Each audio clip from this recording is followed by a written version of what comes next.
अस्सलाम वालेकुम, मेरा नाम डॉक्टर एहसानुल्लाह ख़ान है। मैं कंसल्टेंट प्लास्टिक, कॉस्मेटिक और हेयर ट्रांसप्लांट सर्जन हूँ। मैं मॉर्निंग में हैदराबाद मेडिकल कॉम्प्लेक्स में बर्न्स प्लास्टिक सर्जरी सेंटर है, वहाँ पे एज अ असिस्टेंट प्रोफेसर काम कर रहा हूँ। इवनिंग में मैं इंस्टीट्यूशनल बेस्ड प्रैक्टिस करता हूँ और साथ में मेरा हेयर ट्रांसप्लांट और एस्थेटिक का क्लिनिक है। और इस फील्ड में मेरा अप्रॉक्सीमेटली 11-12 साल का एक्सपीरियंस है। अच्छा, एक बहुत ही इम्पॉर्टेंट टॉपिक जिस पे आज डिस्कशन करना चाहते हैं वो है राइनोप्लास्टी या नोज़ रीशेप। होता क्या है, अक्सर लोग बचपन में जब गिर जाते हैं तो वो नोज़ पे, नाक पे कहीं उनको ट्रॉमा हो जाता है।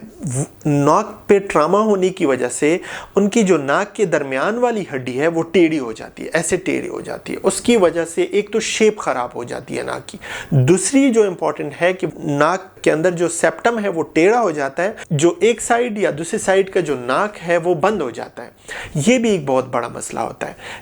एक तो ये काज है कि जिसमें नाक की शेप और नाक का जो फंक्शन है, सांस लेना है, वो डिस्टर्ब हो जाता है। दूसरा, वैसे भी बाज़ लोगों को अपनी नाक जो है नॉर्मल जो है वो नेचुरली ऐसी होती है कि वो या तो लंबी होती है या ऊपर ऐसे उठी होती है, तो उनको पसंद नहीं होती। वो कहते हैं कि जी हमने इस नाक को चेंज करना है।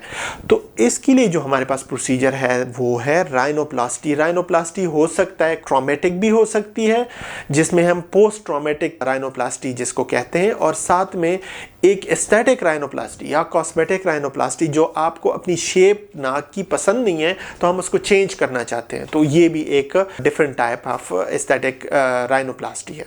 राइनोप्लास्टी डेफिनेटली एक बहुत ही कॉम्प्लिकेटेड प्रोसीजर है। ऐसा प्रोसीजर है जिस पे तकरीबन 3 से 3.5 घंटे या 2.5 घंटे तक सर्जरी में लगते हैं। लेकिन अगर एक एक्सपर्ट राइनोप्लास्टिक सर्जन है आपका तो he will do it in 2 hours 30 minutes और 3 hours।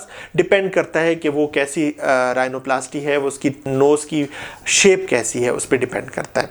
राइनोप्लास्टी एक दफ़ा जब हो जाए तो दोबारा उसमें सर्जरी करना बहुत मुश्किल होता है, क्योंकि अंदर जो हमारी नेचुरल हड्डियों के दरमियान फाइब्रोसिस होती है, एक तो नेचुरल टिश्यू होता है, जब टिश्यू डिस्टर्ब हो जाता है, गोश्त के अंदर टिश्यू डिस्टर्ब हो जाता है, तो फिर क्या होता है कि उसमें फाइब्रोसिस बन जाती है। टिश्यू आपस में या जो कार्टिलेजेस हैं वो आपस में ऐसे क्लम्प हो जाते हैं, उसमें दोबारा सर्जरी करना बहुत मुश्किल होता है। इसलिए हमेशा जब आप राइनोप्लास्टी करें तो एक्सपर्ट प्लास्टिक सर्जन ढूंढें जो वाकई में राइनोप्लास्टी करता हो और उसका एक्सपीरियंस ज़्यादा हो उसमें।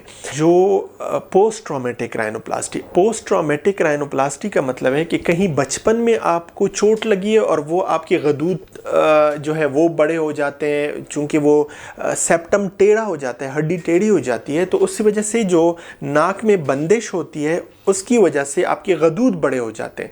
तो इस सूरत हाल में तो डेफिनेटली आपको करनी चाहिए राइनोप्लास्टी, क्योंकि एक तो आपका सांस का मसला उससे होता है, दूसरा जब भी सांस का मसला होता है तो आपको हेडेक होता है और इसकी वजह से बंदे को स्ट्रेस होता है, और उस स्ट्रेस की वजह से बाज़ औक़ात आई साइट पे भी इसका इम्पैक्ट होता है।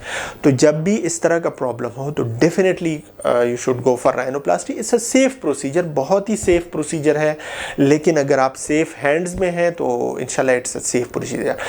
एस्थेटिक राइनोप्लास्टी डेफिनेटली अगर आपको उससे साइकोलॉजिकल प्रॉब्लम बन रही है, आप लोगों में जा नहीं सकते, आप जो है लोग आपको कहते हैं कि आपकी नाक टेढ़ी है या आपकी नाक की शेप ठीक नहीं है या आपकी नाक ऊपर को उठी हुई है, तो definitely you should go for aesthetic rhinoplasty. तो राइनोप्लास्टी की कॉस्ट के बारे में अगर हम बात करें तो अगेन ये फिर थोड़ा सा ऐसा सब्जेक्ट है जो वेरी करता है different surgeon to surgeons, experience पे डिपेंड करता है। लेकिन अगर हम अपना आपको बताएं तो it again varies from the around 2 lakh to 3 to 3.5 lakh तक, इतना तक जाता है। जब हम राइनोप्लास्टी कर लेते हैं तो उसके बाद कुछ हम उसको स्प्लिंट देते हैं फॉर 2 or 3 वीक्स। इसमें स्वेलिंग हो जाती है कि उसके लिए कोई परेशान होने की ज़रूरत नहीं होती, वो अक्सर थोड़ा टाइम लेती है, 2 to 3 months इवन लेती है वो स्वेलिंग रिड्यूस होने में। बाकी rhinoplasty is a safe procedure, go for it.